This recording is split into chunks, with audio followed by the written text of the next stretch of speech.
A local newspaper reporter investigates why so many people in his community are addicted to painkillers.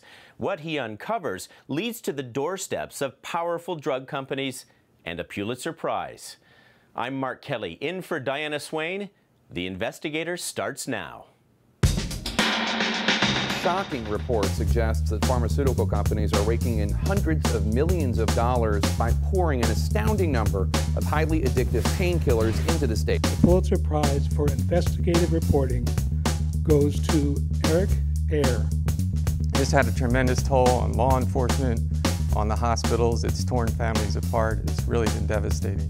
A CBC News investigation into home insurance has found that some victims of domestic violence can be left without coverage. And he lit the bed on fire there, and it is very lucky that I got out. Walking into that house, I actually wasn't prepared for how destructive the fire was. We are the Investigators. This is what we do.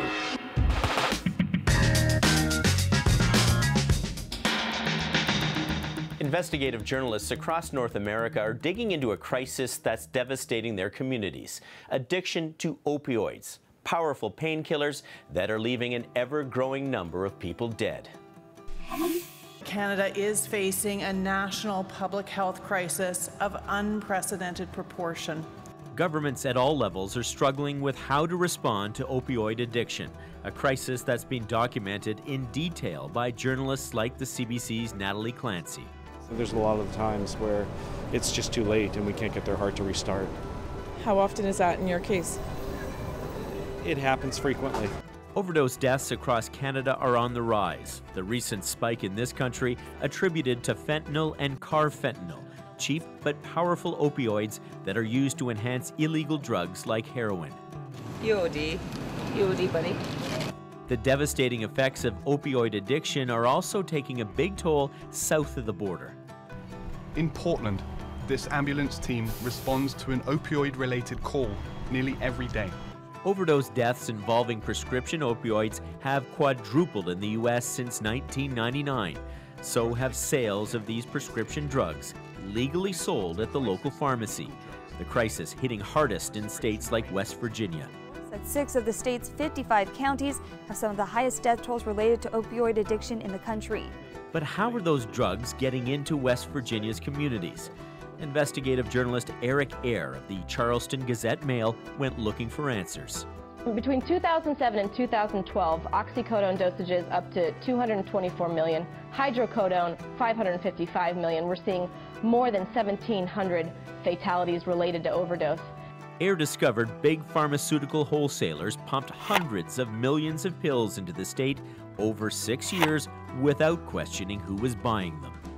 A lot of these shipments were going to the small pharmacies, the mom and pop, the independent, locally owned pharmacies.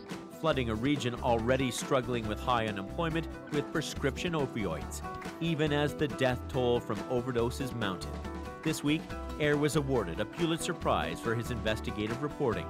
For exposing the unchecked flow of opioids into depressed West Virginia counties, the Pulitzer Prize for investigative reporting goes to Eric Eyre. So, why did he decide to pursue this story? Eric, you had me in the first line of your opening piece in this series where you said, follow the pills and you'll find the overdose deaths. Give us an idea about the havoc that these overdose deaths are causing in communities in West Virginia.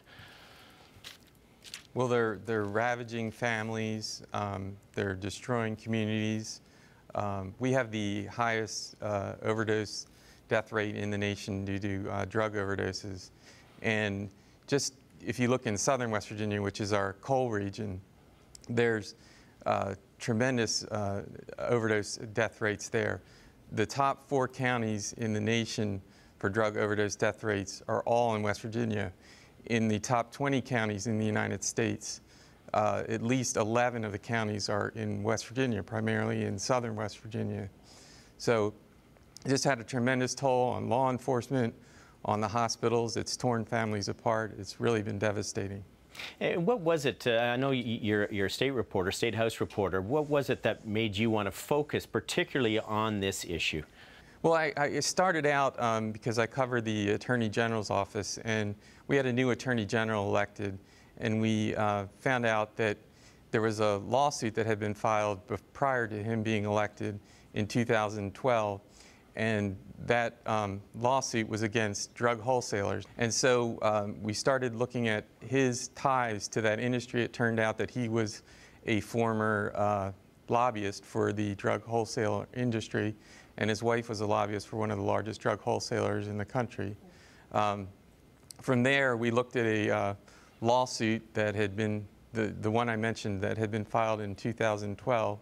And there were parts of the lawsuit that were filed under seal, and we were really surprised that we couldn't get access to that. So we had to actually go to court, and we had a big court battle with the drug wholesalers, but we ultimately prevailed and were able to unseal the records. Yeah, tell me about that. I'm curious to know what it's like for you to be taking on these drug wholesalers, because they are massive, multi-billion-dollar companies. Here you are working for a relatively small newspaper. What's it like to go up against these people?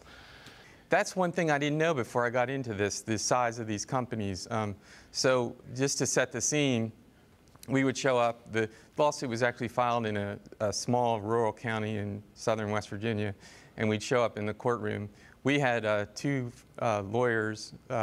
One was from West Virginia University, and the other was from the town that the suit was filed in. And they were up against probably 20, 25 lawyers, all flew in from Washington, D.C., from the corporate headquarters of these companies.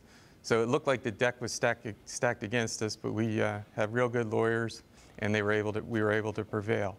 Well, it's incredible, and your stories really reveal how these drug companies turned what looked like a blind eye to the suspicious sale of these drug orders and profited from the epidemic that you've told us about. I wonder what was the reaction like in West Virginia once your articles actually went to press? Well, the first thing that happened was they started tracking what's called a suspicious order. And that's when a pharmacy orders an extraordinary number of drugs, either over a short period of time or a massive quantity all at once. About 2 weeks before this story ran, I went and asked them to look at these suspicious orders for drugs. They just brought them out in 2 bankers' boxes. They hadn't counted them. They had lost, for one company, they had lost upwards of 8 months' worth of reports from one company. And I asked them, what are you doing with these reports? And they said they weren't doing anything with the reports. Unbelievable. Oh, you've certainly brought a lot of attention to this now. The Pulitzer Prize brings even more attention to this now. Where do you want to go next with this story?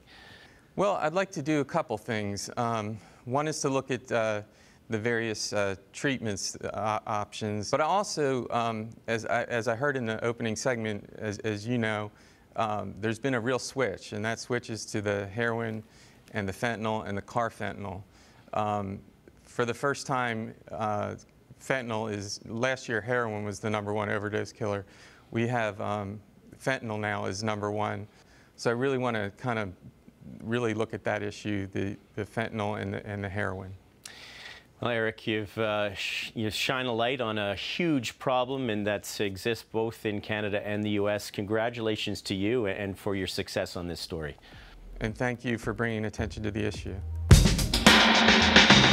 More proof you don't have to work at a big publication to win one of journalism's biggest prizes.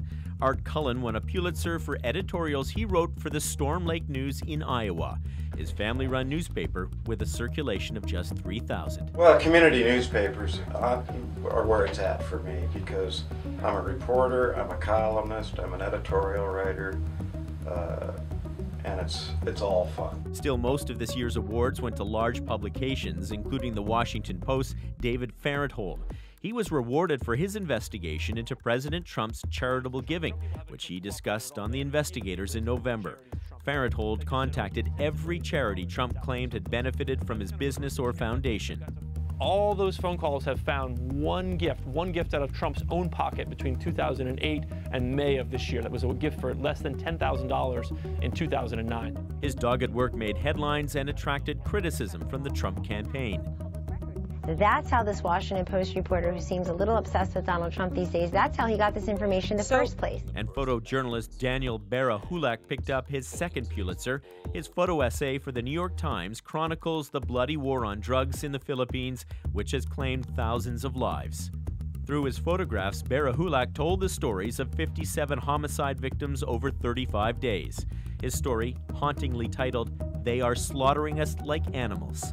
Sometimes it is graphic, and I think it's important for people to see what's happening and see the effects that this is having on local communities. We're also digging into a CBC News investigation. Yep, that's it. She asked her husband for a divorce. He set their house on fire, and her insurance company refused to pay out. It's more common than you would think. I was able to find a number of cases, which really surprised me. The producer who broke the story and revealed a widespread problem just ahead. Plus, new details on the cost of Justin Trudeau's vacation on the Aga Khan's Island. One of the 5 things we learned this week from investigative journalism. Our roundup is next. But first. And they are beautiful pictures. Those pictures were beamed around the world, and the pundits weighed in. Day 78 of the Trump presidency. What changed last night? I think Donald Trump became President of the United States. Yeah, I think this is the week in which Donald Trump became the commander-in-chief. There is a moment in every presidency where the commander-in-chief becomes president. Call them the missiles that launched a presidency. But wait, a live event in primetime, watched around the world, and a president becoming, well, president? I feel like I've heard that somewhere before. He became President of the United States in that moment. Period. Ah, yes, Donald Trump's address to the nation. That is when Van Jones said Trump became president. So, when was it? This or this? Please raise your right hand and repeat after me. Well, actually, it was this. I, Donald John Trump, do solemnly swear. Of course, there was a lot of debate then over how many people attended Trump's inauguration. This was the largest audience to ever witness an inauguration, period. That may be a bit of a stretch, but let's get one thing straight and settle it once and for all. No matter how many people watched, January 20th, 2017 is when Trump became president, period.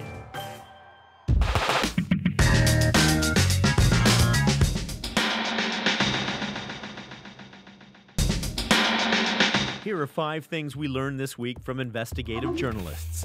CBC News reported Prime Minister Justin Trudeau's vacation to the Aga Khan's private island in the Bahamas cost taxpayers close to $7,000 more than the government revealed to Parliament. The initial cost was reported at just over $127,000. An undercover investigation by Al Jazeera English found some makers of powerful surveillance equipment are agreeing to sell technology to countries facing international sanctions. The companies deny wrongdoing. Former Canadian soldiers told CBC's Go Public they were tortured by the military during a prisoner of war training exercise in the 1980s. A military investigation in 2015 failed to result in any charges. The Department of National Defense says it takes the allegations seriously. The Washington Post reported the FBI obtained a secret court order in 2016 to allow it to monitor the communications of former Trump advisor Carter Page. It was part of the Bureau's investigation into possible links between the Trump campaign and Russia. And CBC News learned of several cases where victims of domestic abuse were denied an insurance claim because their partner deliberately set fire to a shared property. That story, broken by the host of this show, Diana Swain, sparked a lot of reaction this week and affected change. This is what's left of Terry Lynn Robison's bedroom. And I was actually over here, and I was packing his clothes here, and he lit the bed on fire there. Robison told CBC News how her husband of 11 years set fire to their house after she asked him for a divorce last year. She escaped unharmed, and her husband was arrested and charged with arson. There's debris everywhere. But that was just the beginning of her ordeal. Robison's insurance company, Allstate, denied her claim, depriving her of money she needed to rebuild her house. Because her husband, whose name was on the insurance, set fire to the home. how many times can I lose everything? Lost it once, lost it twice a few days later when they deny my claim. CBC News producer Rachel Houlihan is one of the journalists who's been looking into why insurance companies in some parts of the country are able to deny such claims. I mean, after your home's been burned down tragically, how could life get much worse except for if your insurance company doesn't help you out and then you end up being homeless? Rachel, it's been almost a year since Terry Lynn's house was burnt down. Take us inside. You were inside there with the camera crew. Take us inside. What was that like? I've been in a lot of really difficult situations as a journalist, things that are really emotional. You and I have done stories together that have been really emotional. But walking into that house, I actually wasn't prepared for how destructive the fire was. You walk in and it stinks, first of all. The house has been left rotting, and it's moldy, and it smells of rotting food and smoke, and it's disgusting. And when you start going into the basement where the fire was started, it really made me pause, because talking to Terry Lynn, she explains that she was in the room when the bed was set fire.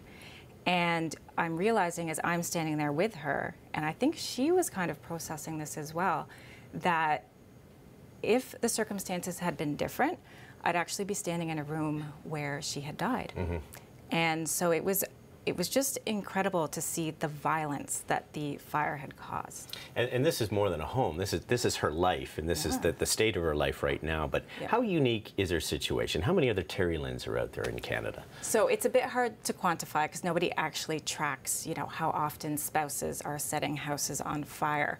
But what I did learn in my research is that it's not that uncommon. It's more common than you would think. I was able to find a number of cases which really surprised me. And then beyond that, it's not just the fire. Fire is an extreme example of, an assault against a property, but it's the damage that is often caused to a property during a domestic altercation. So it's walls kicked in, it's clothes taken into a backyard and burned in a bonfire. It's, in one case that I heard about, a crowbar taken to all the walls in the house. So property damage in a domestic context is, from my understanding, is actually part and parcel of a volatile relationship. And that's why there's this real push on now for change and for insurance companies to deal with that change. You spoke to Paula Delsid, who runs an emergency shelter. Let's hear what she had to say about that. How can we be able to change our laws so that she's not being further victimized? She already is a victim of this abuse, but now she can't even move on from it. And every day, for example, like continuing to see your burnt house without being able to fix it is a further reminder of the abuse that happened to you, and you can't escape it. I guess the big question, Rachel, is will Terry Lynn get help from Allstate? So Allstate has told us that they are going to, overall, they're going to review their handling of these sorts of claims. So what that means for Terry Lynn is a bit unclear. But what the most important thing is that Allstate is just one company. Right. So really what you need is every province in Canada to get on board with how what's in their Insurance Act, how the insurance companies govern themselves, so that everybody's on the same page and everybody who finds themselves in this type of situation would be protected. Well, let's see where this story goes. Rachel Houlihan, thank you so much. Thanks. So often I hear interviewers persist in poking at interviewees to elicit their feelings. You've got a question about investigative journalism, and I'm about to answer. Ask Me Anything is next. Do you have a story tip for the investigators? Share it anonymously at securedrop.cbc.ca or drop us a line on email, investigators@cbc.ca. You're watching The Investigators on CBC News Network and online on YouTube.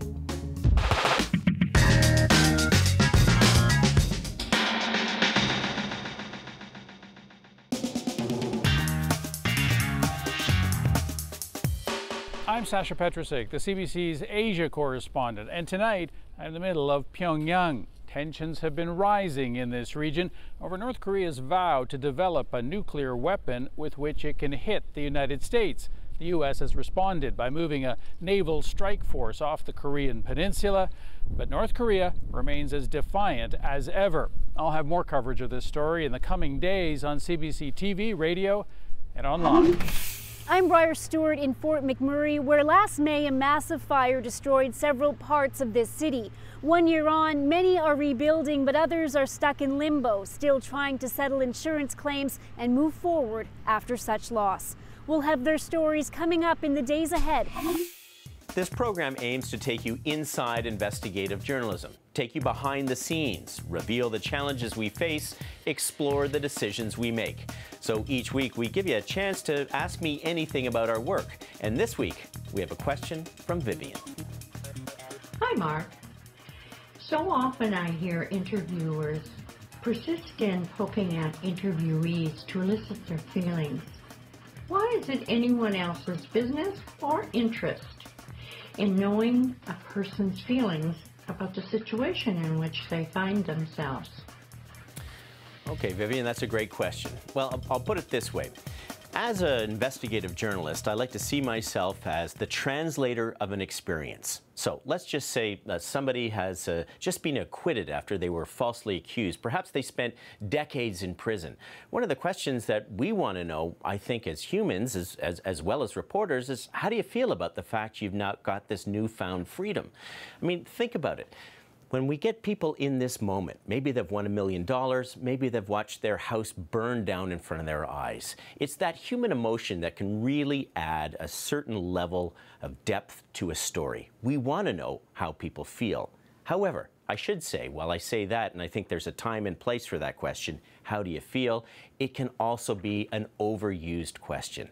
If you're talking to a pundit, if you're talking to an analyst, if you're talking to a professor who's analyzing a situation, the question, how do you feel, really doesn't have its place. So there is a time and a place for how do you feel, but don't overuse it and don't be lazy and use that question as a crutch. That's my answer, Vivian, and I won't ask you how you feel right now about that answer. Remember, if you've got a question about investigative journalism, email us at investigators@cbc.ca. I'm Mark Kelley. Diana Swain will be back next week. Till then, we are the Investigators.